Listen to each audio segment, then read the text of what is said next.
Lily Mason checked her watch as she walked through the quiet hospital hallway. It was almost midnight. Her feet hurt after 12 hours of work, but she still had one more patient to check before her shift ended. Room 427 was at the end of the hall, away from the busy areas of Horizon Memorial Hospital. She pushed open the door quietly. The room was dark except for the blue and green lights from the machines. The steady beep of the heart monitor was the only sound. The patient lay still as he had for the past 3 months. No one knew his name. The hospital staff called him John Doe. He had been found in a crashed private shuttle that fell from space. The shuttle had no markings, and the man had no ID. His expensive clothes suggested money, but no one had come looking for him. Lily adjusted his IV line and checked his vital signs. Everything was normal, or as normal as could be for someone who wouldn't wake up. The doctor said his brain showed unusual activity for a coma patient. They didn't know if he would ever wake up. "Good evening," Lily said softly. Talking to coma patients was something many nurses did. Some studies showed it might help. "It's a clear night. You can see the lunar colonies from the window." She moved around the bed, checking the equipment. Without thinking, she began to hum a tune her grandmother had taught her when she was little. It was an old folk song about stars and travelers finding their way home. As she hummed, she noticed something on one of the screens. The pattern of brain waves changed slightly. She stopped humming, and the pattern returned to what it was before. Curious, she started humming again. The pattern shifted once more. "Do you like music?" she asked, moving closer to the bed. The man's face remained still. He looked about 40, with a strong jaw and dark hair now growing too long. There was something peaceful about him, despite the circumstances. Lily looked at the clock. Her shift had officially ended 5 minutes ago, but she wasn't in a rush to go home to her empty apartment. She pulled the chair closer to the bed and sat down. "I'm going to sing you a real song tonight," she said. "My grandmother taught me this one too." Her voice was soft at first as she sang the old earth song about mountains and valleys and finding one's way through darkness. As the song continued, the patterns on the brain monitor shifted again, more noticeably this time. Inside the mind of the man known as John Doe, something was happening. William Grant had been floating in darkness for what seemed like forever. There was no sense of time, no sense of self, just fragments of memories that drifted like stars too far away to reach. Then came the music. At first it was just vibrations, sensations that created ripples in the darkness. But each time the music returned, the ripples grew stronger. They began to connect the fragments, creating paths between the distant stars of his memories. The woman's voice became his anchor. When she sang, the darkness felt less empty. Patterns formed. A framework began to build itself around the melodies. Lily finished her song and watched the monitor. The brain activity remained elevated for nearly a minute before settling back to its baseline. "Interesting," she said. "I'll have to tell Dr. Rivera about this tomorrow." She stood up and straightened the blanket around the patient. "I'll be back tomorrow night. Maybe I'll sing you something different." As she left the room, she didn't notice the slight movement of the man's index finger. It was brief. Just a twitch, but it was the first voluntary movement he had made since arriving at the hospital. The next day, Lily woke up at noon in her small apartment. The place was barely big enough for her bed and a small table, but the rent took nearly half her monthly pay. She checked her phone and saw another medical bill alert for her mother. The treatments for her rare genetic condition on the off-world medical station were getting more expensive. Lily made a simple breakfast and checked her bank account. After paying her mother's last treatment bill, she barely had enough for rent. The hospital had announced budget cuts last week, and newer nurses like her were at risk of losing hours or even their jobs. She pushed these worries aside as she got ready for work. Her evening shift started at 4, and she couldn't be late. When she arrived at the hospital, Dr. Rivera was waiting for her. He was an older man with kind eyes and gray hair who specialized in brain injuries. "Lily, I need to talk to you about the patient in 427, he said. "The night technician noticed unusual brain activity during your shift. Did you observe anything different?" Lily told him about the song and the changes on the monitor. Dr. Rivera looked thoughtful. Music therapy has shown some success with coma patients, but this response is stronger than usual. I want you to try again tonight while we record the brain activity more closely. This could be important.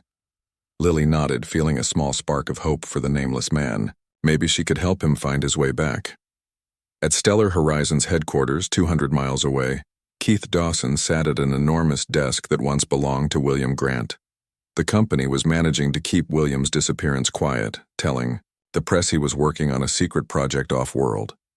As acting CEO, Keith had already begun redirecting the company's resources away from William's passion projects and toward more profitable ventures. "Any news on William?" asked Patricia. Roy, the chief scientist who had worked closely with William for years. Keith barely looked up from his screen. "Nothing yet. It's been 3 months. We have to face facts." Patricia frowned. The investigation showed someone tampered with his shuttle's navigation system. That wasn't an accident. Keith's face remained neutral. "The investigation is ongoing. In the meantime, we have a company to run." After Patricia left, Keith opened a secure channel on his computer. The message was brief. "Still searching hospitals within the crash radius. No confirmation of death.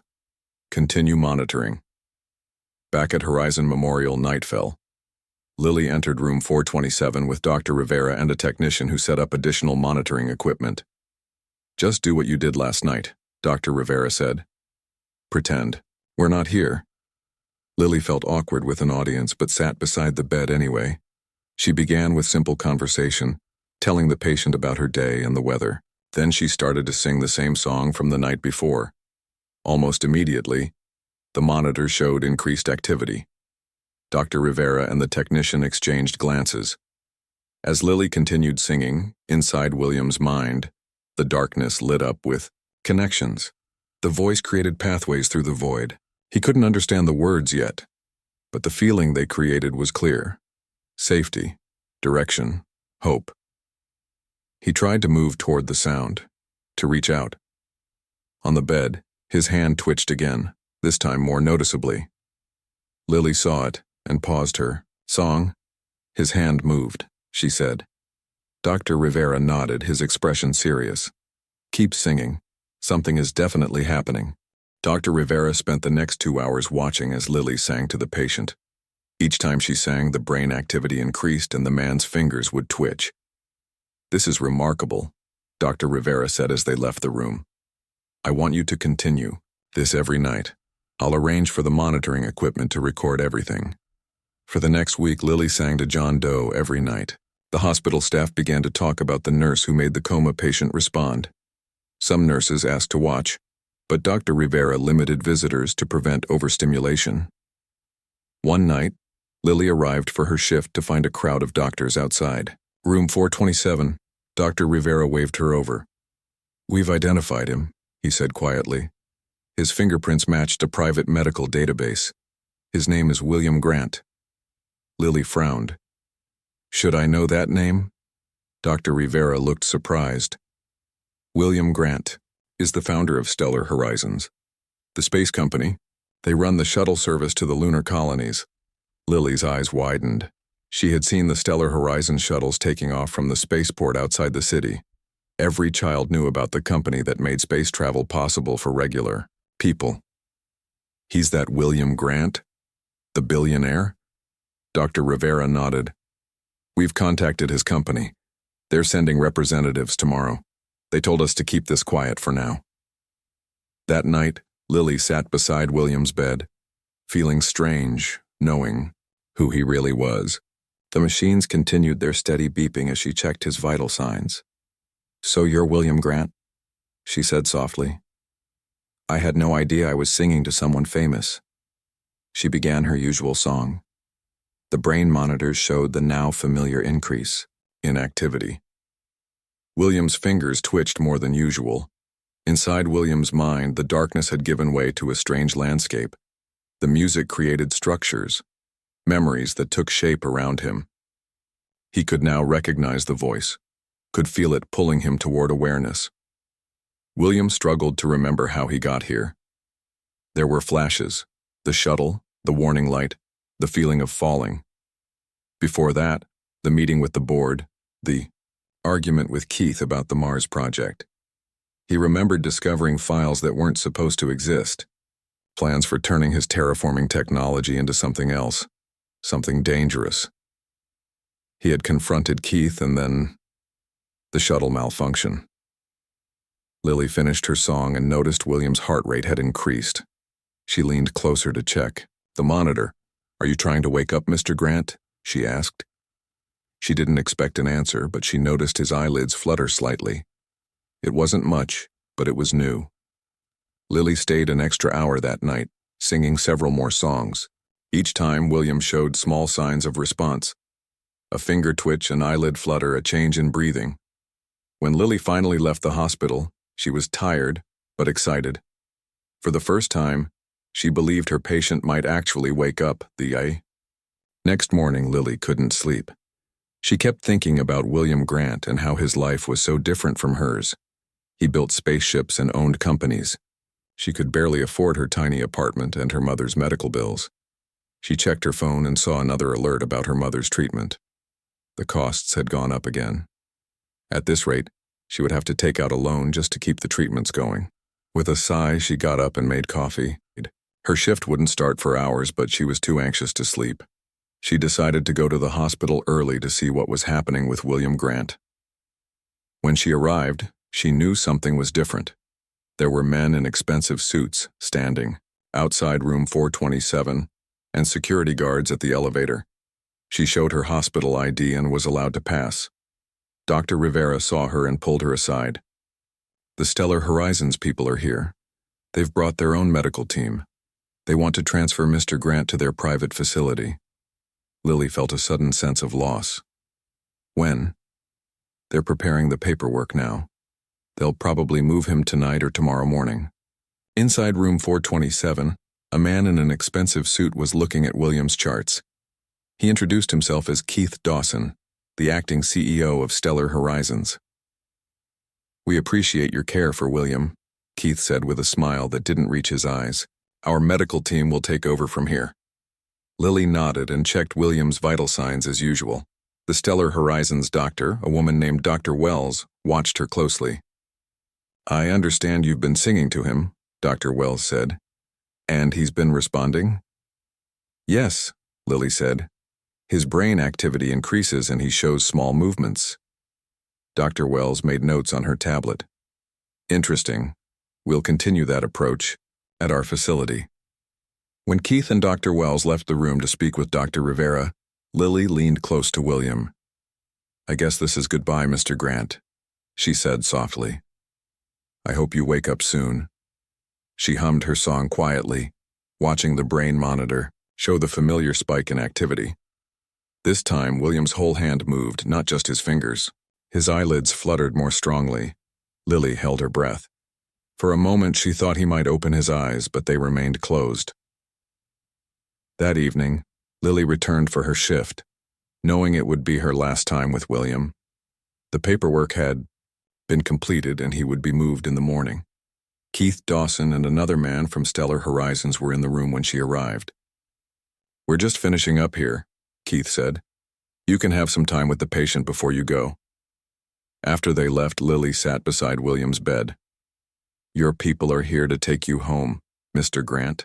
I hope they keep singing to you," she began. Her song, softer than usual, feeling sad that she wouldn't see him again. As she sang, she noticed something different on the monitor. The brain activity was higher than ever before. William's hand moved again, this time lifting slightly off the bed. His eyelids fluttered rapidly. Inside William's mind, the music was pulling him toward the surface. The landscape of memories had become clearer. He remembered everything now. The sabotage, Keith's betrayal, the plans to weaponize his technology. He needed to wake up. He needed to stop them. With all his strength, William pushed toward consciousness, following the path created by Lily's voice. His eyes opened. Lily gasped and stopped singing. William Grant was looking directly at her, his eyes unfocused but open. "Doctor," she called out. "He's awake." Dr. Rivera rushed in, followed by Dr. Wells and Keith Dawson. They crowded around the bed as William's eyes moved from face to face. "William, can you hear me?" Keith asked, his voice friendly, but his eyes cold. William's lips moved, but no sound came out. His eyes found Lily, and he seemed to focus on her face. "Water," Dr. Rivera said. "Get him some water." Lily held a cup with a straw to William's lips. He took a small sip, his eyes never leaving her face. "You're the one who sings," he whispered, his voice rough from months of silence. Lily nodded, too surprised to speak. William's eyes moved to Keith and his expression changed. Fear and anger flashed across his face. "Get away from me," he said, his voice stronger. Keith's smile disappeared. "William, you've been in a coma. You're confused." William tried to sit up but was too weak. "You tried to kill me," he said.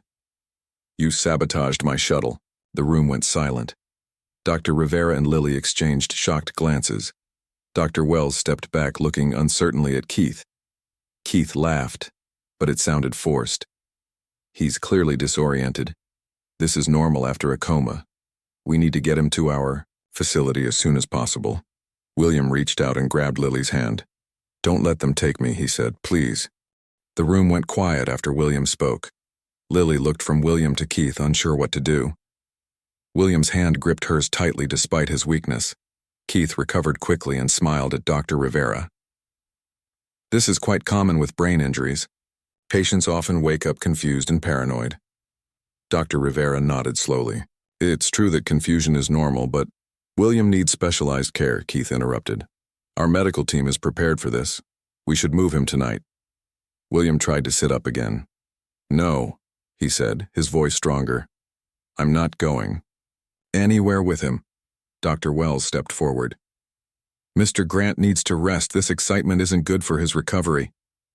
Lily felt William's grip tighten on her hand. His eyes pleaded with her. "I think we should wait," Lily said. "He just woke up. Moving him now could be risky." Dr. Rivera agreed. "Standard protocol is to stabilize a patient after waking from a prolonged coma before transport. I recommend we wait at least 24 hours. Keith's smile faded. "As acting CEO of Stellar Horizons and Williams Medical Proxy, I insist we follow our medical team's recommendation." Dr. Rivera straightened his shoulders. "And as chief of neurology at this hospital, I insist we follow proper medical procedure. Mr. Grant stays for 24 hours of observation. You can prepare for transfer tomorrow evening." Keith looked like he wanted to argue, but instead nodded stiffly. "Fine, but I want our security team posted outside his door." After Keith and Dr. Wells left, Dr. Rivera checked William's vital signs. "Mr. Grant, can you tell me what year it is?" William answered correctly, then named the president and other basic facts. "Your cognitive functions seem intact," Dr. Rivera said. "Do you remember the shuttle crash?" "Parts of it," William said, his voice still rough. "I remember the system. Failure warning. I remember trying to override it." He looked at Lily. "And I remember the music. It was always there." Lily blushed. "I just sang old songs my grandmother taught me." "Your singing helped me find my way back," William said. He turned to Dr. Rivera. "Keith Dawson tried to kill me. I discovered he was planning to weaponize my terraforming technology. He sabotaged my shuttle." Dr. Rivera frowned. "That's a serious accusation." "I can prove it," William said. "But not if he takes me to his facility. I need to contact Patricia Roy at Stellar Horizons. She's my chief scientist and the only person I trust there." Lily watched as William became more alert with each passing minute. It was amazing how clear his thoughts were after months in a coma. "I'll help you," she said. Dr. Rivera looked concerned. "Be careful. If what Mr. Grant says is true, these are dangerous people." After Dr. Rivera left, Lily helped William drink more water. His movements were still weak, but he was gaining strength rapidly. "Tell me your name," William said. Lily Mason. I've been your nurse for the past 3 months. William nodded. Thank you, Lily Mason. You saved my life. He looked toward the door. But we're still in danger. Keith won't wait until tomorrow. He'll find a way to get me out of here tonight. What can we do? Lily asked. I need a phone or computer, something not connected to the hospital system. Lily hesitated, then pulled out her personal phone. Will this work? William took the phone, his hands shaking with weakness. This is good. I need to send a message to Patricia. He typed slowly, his fingers still clumsy. When he finished, he handed the phone back to Lily. Send this to the address. I entered. It's a secure channel only Patricia can access. Lily sent the message. What now? Now we wait, William said, and hope she responds before Keith makes his move. As the night progressed, William told Lily more about his work. The terraforming technology was designed to make Mars habitable, but it could also repair Earth's damaged ecosystems. Keith and some board members wanted to sell it to military contractors who would use it as a weapon to control weather patterns. Imagine being able to create or stop rain, to direct storms, to change temperatures in specific regions, William explained. It would give whoever controlled it power over food production, water supplies, entire economies. Lily thought about her mother's expensive treatments, about her struggle to pay rent. Some people would do anything for that kind of power. Yes, William said, and Keith is one of them. Around midnight, Lily's phone vibrated. It was a response from Patricia. She got my message, William said after reading it. She says Keith told everyone I was working on a secret project off-world. She suspected something was wrong but couldn't prove it. He looked up at Lily. She's coming here. She'll be at the hospital in 2 hours. Just then they heard voices outside the door. Lily peeked out and saw Keith talking to 2 men in suits. They weren't the same security team from earlier. He's making his move, Lily whispered. They're coming to take you. William tried to get out of bed but was still too weak. We need to stall them. We need to hide. Lily thought quickly. I know. A place. Wait here. She slipped out of the room, careful to avoid being seen by Keith. She hurried to find Diana Reed, the night security supervisor and her friend from nursing school. After explaining the situation, Diana agreed to help. The old pediatric wing on the 5th floor is closed for renovation, she said. No one goes there at night. I can disable the cameras in that section. Lily returned to William's room through a service door. Keith and his men were still outside the main entrance, arguing with a hospital administrator about visiting hours.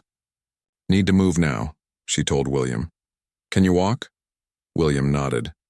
With help. Lily disconnected the monitoring equipment and helped William into a wheelchair. She grabbed a hospital robe and a blanket to cover him, then wheeled him out through the service door. They took the service elevator to the 5th floor. The old pediatric wing was dark and quiet. Diana had left a key card for them to access the secured area. We should be safe here until Patricia arrives, Lily said as she helped William onto a bed in one of the empty rooms. William closed his eyes, exhausted from the effort. Thank you, he said. I know this is putting you at risk. Lily checked her phone. 1 more hour until Patricia gets here. They heard the hospital alarm system activate. A voice announced a security alert. They've discovered you're missing, Lily said. William nodded. Keith will have his men searching every floor. Lily peeked out into the hallway. The emergency lights cast strange shadows across the empty corridor. We need to stay hidden and quiet. William's breathing had become labored. The exertion had taken a toll on his weakened body.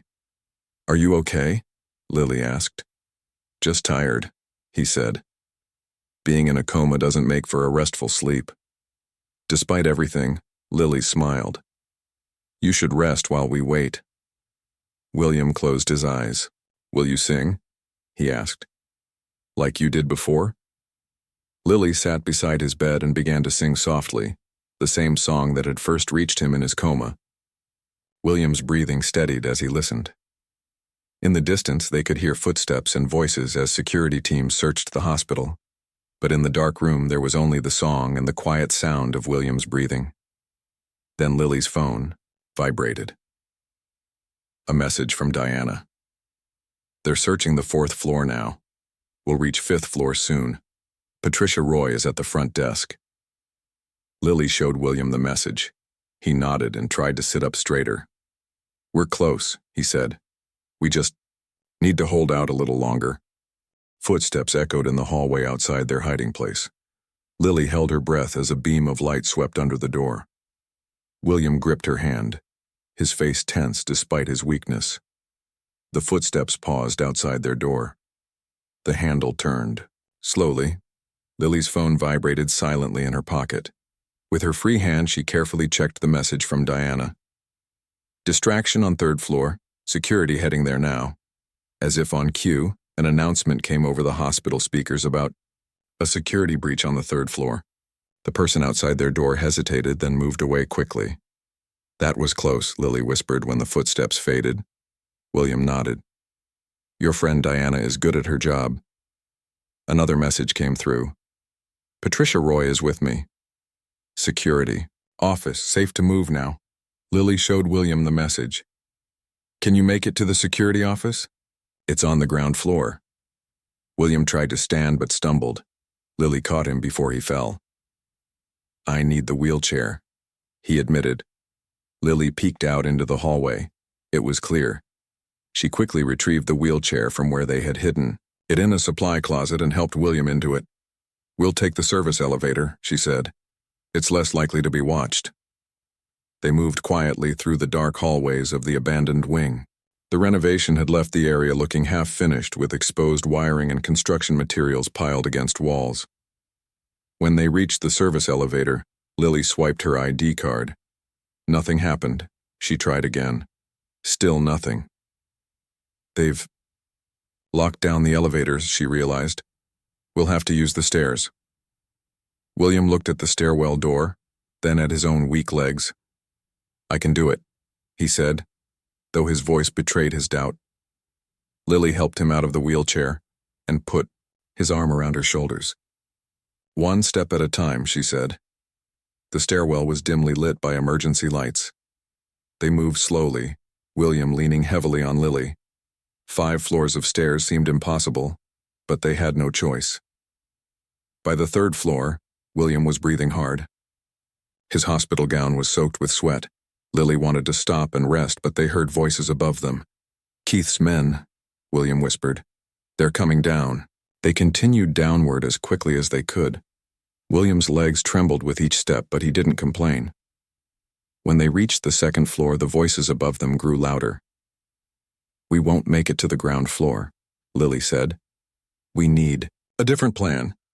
She helped William through the door into the 2nd floor. This was the surgical wing, quiet at this late hour except for the nurses' station where 2 staff members were working. Lily guided William past the nurses' station, keeping to the shadows. They reached another stairwell at the opposite end of the floor. This one might not be watched, she said. They began the final descent. William was using every bit of his remaining strength to keep moving. When they reached the ground floor, Lily peeked out. The hallway was clear. The security office is just around the corner, she said. As they stepped into the hallway, they heard shouts from the main lobby. Keith had found them. There they are, someone called out. Lily and William moved as fast as they could toward the security office. Behind them, footsteps pounded on the tile floor, just as Keith's men were about to reach them. The security office door opened. Diana and another woman pulled them inside and quickly locked the door behind them. William! The woman rushed to help him into a chair. This must be Patricia Roy, Lily thought. She was tall with dark skin and braided hair, wearing clothes that looked like she had dressed in a hurry. William managed a weak smile. Patricia, you got my message. Patricia nodded. I've been searching for you for months. Keith told everyone you were working off-world in secret. Her eyes flashed with anger. I knew something was wrong when all your personal projects were canceled. Outside the door, Keith and his men were demanding to be let in. Diana activated the security shutters blocking the windows. This room is secure, Diana said, but they'll find a way in eventually. Patricia opened her bag and pulled out a small device. I brought what you asked for, William. The prototype neural interface. William took the device. It looked like a sleek headband with small sensors along its inner surface. What is that? Lily asked. It's a direct neural interface, William explained. A simplified version of the technology we were developing for the Mars project. It can connect to any computer system. He looked at Diana. Can I access the hospital's communication network from here? Diana nodded and pointed to a computer terminal. William placed the headband on his forehead and connected it to the computer with a thin cable. This will allow me to send a data packet to our secure servers at Stellar Horizons. All the evidence I collected about Keith's plans. Patricia watched nervously. The board needs to see this. They don't know what Keith has been planning. The pounding on the door grew louder. Someone was trying to override the security lock. William's hands moved across the keyboard, but Lily could see he was struggling to focus. Months in a coma had taken their toll, and the escape had drained his limited strength. Let me help, Lily said, moving to his side. Tell me what to type. Together they navigated through security protocols and firewalls. William dictated commands, while Lily typed. The neural interface glowed softly, helping William connect directly with the system where his thoughts were too jumbled for speech. The security door shuddered as something heavy hit it. The lock was beginning to fail. Hurry, Diana said, watching the door. Almost there, William murmured. The screen filled with data, files, videos, and encrypted messages that William had gathered before his accident. That's it, Patricia said, recognizing the files. That's the evidence, William nodded. Sending now. The progress bar moved slowly across the screen. Once this reaches our secure server, it will automatically distribute to all board members and key government regulators. The door shook again. The lock made a grinding sound. They're breaking through, Diana warned. The progress bar reached 80% just as the lock failed. The door burst open and Keith stormed in with 4 security men. Stop what you're doing, Keith shouted. The progress bar hit 100%.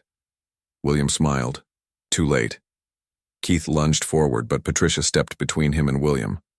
Diana stood beside her, blocking the way. Lily watched as Keith's face changed from anger to fear. You don't understand what you've done, he said to William. I understand perfectly, William replied. I've exposed your plan to weaponize my technology, to sell it to people who would use it for control instead of healing. Keith's men looked uncertain, no longer sure they should be following his orders.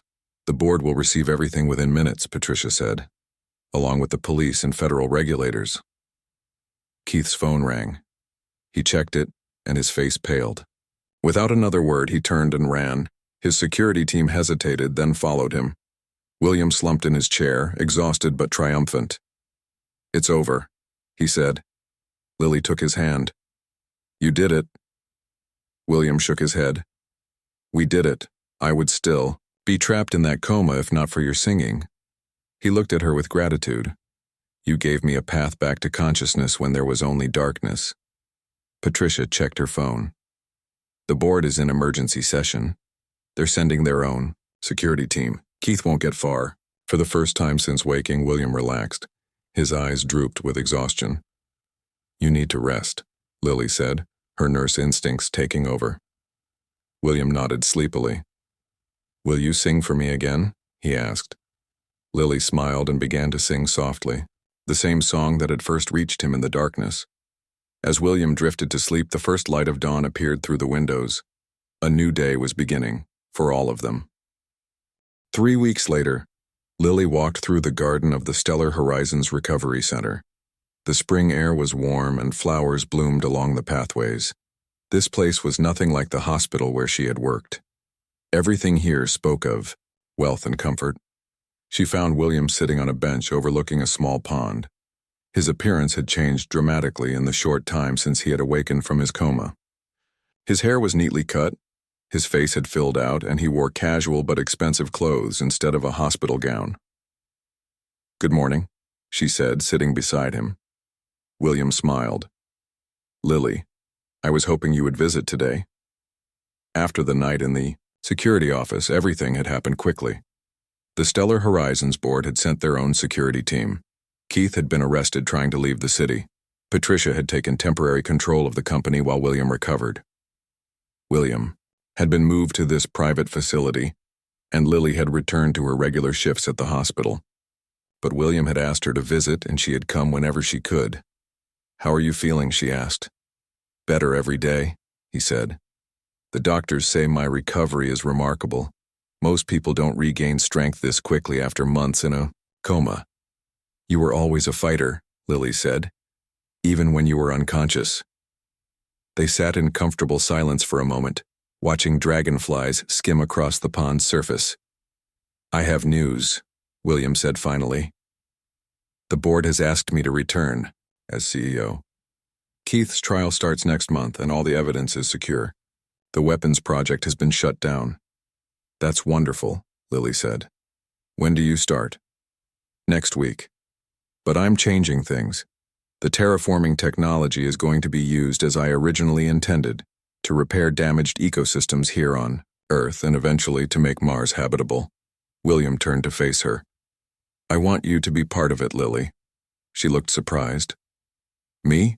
What could I possibly do for a space company? I'm just a nurse." "You're not just anything," William said firmly. "You saved my life with your singing. You helped me when no one else could, and that gave me an idea." He pulled out a tablet and showed her images of a strange-looking device. It resembled the neural interface he had used in the security office, but more refined. "What is this?" she asked. "I call it the Harmony Project. It combines the neural interface technology with musical frequencies to stimulate healing in damaged nervous systems." His eyes were bright with excitement. "Your singing created pathways in my brain that shouldn't have been possible. The music somehow enhanced the brain's natural ability to rewire itself." Lily studied the images. "You want to use music to help people heal?" "Exactly. And I want you to lead the medical team. Your understanding of patient care combined with your musical ability makes you uniquely qualified." Lily laughed. "I'm not qualified to lead anything. I don't have the right degrees or experience. You have something more valuable: intuition and heart. The degrees and experience can come with time. I'll provide the resources for any education you want." Lily thought about her tiny apartment, about her struggle to pay her mother's medical bills. "This is a lot to take in." William nodded. "I know, but there's more. I looked into your mother's condition. The treatments she's receiving are based on outdated methods. The Stellar Horizons Medical Division has developed more effective therapies. I'd like to offer her a place in our treatment program." Lily's eyes filled with tears. "Why would you do that?" "Because you helped me when I was just a nameless patient. You didn't know I was rich or powerful. You sang to me because you cared." He paused. "That kind of compassion is rare. I want to help the person who helped me." Lily wiped her eyes. "Thank you. For my mother, I mean. As for the job offer, I need time to think." "Of course," William said. "Take all the time you need." They walked through the garden together. William showed her the plans for the first Harmony Center, a facility that would combine advanced medical technology with music therapy. "We'll start with brain injuries similar to mine, then expand to other neurological conditions," he explained. "Eventually, we hope to help people with everything from stroke recovery to developmental disorders." As they talked, Lily began to see the possibilities. This was so much bigger than her work at the hospital, where she always felt limited by lack of resources and time. "The first center will be here in the city," William continued, "close to the hospital where you found me. We'll need to work closely with their neurology department." "Dr. Rivera would be interested," Lily said. "He was fascinated by how you responded to the music." William nodded. "I've already spoken with him. He's agreed to consult on the project." By the time they finished their walk, the sun was setting. Lily needed to get home before her night shift at the hospital. "Think about my offer," William said as they reached the entrance. "Whatever you decide, your mother's treatment is arranged. That's not conditional on anything." Lily thanked him again and turned to leave. Then she paused. Would you like me to sing for you before I go? William smiled. I would like that very much. Lily sang the song that had first reached him in his coma. Her voice carried through the garden, clear and beautiful in the evening air. When she finished, William said, "That song will always be special to me. It guided me back when I was lost." 2 months later, Lily stood in the newly completed Harmony Center. The building was beautiful, with large windows that let in natural light and gardens visible from every room. Each patient suite was equipped with the neural interface technology and specialized sound systems. Lily wore a badge identifying her as the director of music therapy. After much thought, she had accepted William's offer. Her mother was responding well to the new treatments, and Lily had enrolled in an advanced degree program that worked around her duties at the center. William came to stand beside her as she looked out over the central garden where patients could sit and listen to live music performances. "What do you think?" he asked. "It's amazing," she said. "I never imagined being part of something like this." The first patients would arrive tomorrow, people with brain injuries similar to what William had experienced. Many had been in comas for months or years with families who had nearly given up hope. "We can't promise miracles," William cautioned, as if reading her thoughts. "But we can offer something no one else has tried." Lily nodded. "Music as a pathway. Back to consciousness, your pathway," William said. "The one you created for me." The next day, Lily stood beside the bed of a young woman who had been unconscious for 6 months after an accident. The woman's parents watched anxiously as Lily adjusted the neural interface. "This won't hurt her," Lily assured them. "The technology reads brain activity and enhances neural responses to sound." She began to sing the same song she had sung to William all those months ago. On the monitors, the young woman's brain activity began to change, showing patterns similar to what Williams had shown. Lily continued singing, watching the pattern strengthen. The young woman's fingers twitched slightly. Her parents gasped. "She moved?" her mother said. "That's the first movement we've seen since the accident." Lily smiled, but kept singing. It was just the beginning, she knew. The path back was long and difficult. But now these patients had something they didn't have before. A guide, a pathway through the darkness, a song to follow home.